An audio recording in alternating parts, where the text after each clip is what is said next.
बिस्मिल्लाहिर्रहमानिर्रहीम। आप देख रहे हैं मीडिया पॉइंट 07।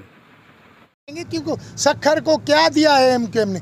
अब भी जो पीपल्स पार्टी से इत्तेहाद हुआ है तो हैदराबाद, कराची, मीरपुर खास सखर का तो नाम निशान नहीं दिया है, तो उनको पहले ही उन लोगों ने धक्का दे दिया है। और जो एमकेएम वाले हैं 7 बंदे, तो वो कौन से आलम हैं? असल एमकेएम जो है और वो सच की साथ देगी तहरीक। अब 3 साल के बाद आँख खुली है उनकी, 3.5 साल के बाद उनको छोड़ना था। 2 महीने 3 महीने पहले छोड़ते तो भाई आपसे हमारी नहीं बन रहे, हम लोग पीपल्स पार्टी में जा रहे। अभी तो वो शर्तों के और माल के ऊपर गए हैं ना। तो मुस्तफ़ा कमाल ने क्या कहा, तो ये पैसों की वजह से गए हैं। और ये अब आए तो सही, कराची में पोस्टर लगे हुए हैं, आओ तो आपकी बड़ी स्वागत करते हैं। तो पीपल्स पार्टी वाले भी कह रहे हैं। अब देखो, पहले पीपल्स पार्टी और एमक्यू में एक दो को गालियां दे रहे थे।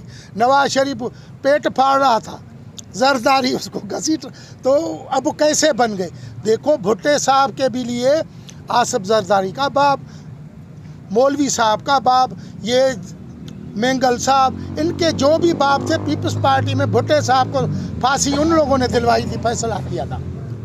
तो अब वही टीम बनी हुई है। तो इमरान खान सच्चा है और सच्चाई का साथ देगा, किसी का चोरों के साथ नहीं बनेगा। नहीं, हम लोग इत्तेहाद ही करेंगे। मौलवियों की पार्टी है।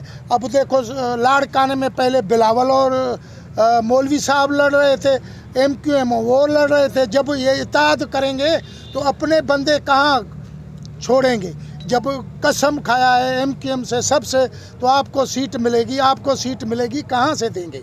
तो ये इनकी बगावत है। अब भी इनके आदमी सिर्फ ये इलेक्शन का ऐलान हो, ये तो कोर्ट का सहारा लिया है। पहले कह रहे थे ना, तो उसे इलेक्शन हो जाए और हम लोगों को ये पसंद नहीं है ये, तो उसने ऐलान तो किया है।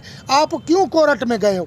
जब इलेक्शन चाहते हो तो अब तो इलेक्शन आ गई है, अब अवाम के पास जाओ, तो जो तुम्हारे को अवाम चाहता है और वोट देता है तो इमरान खान चला जाएगा।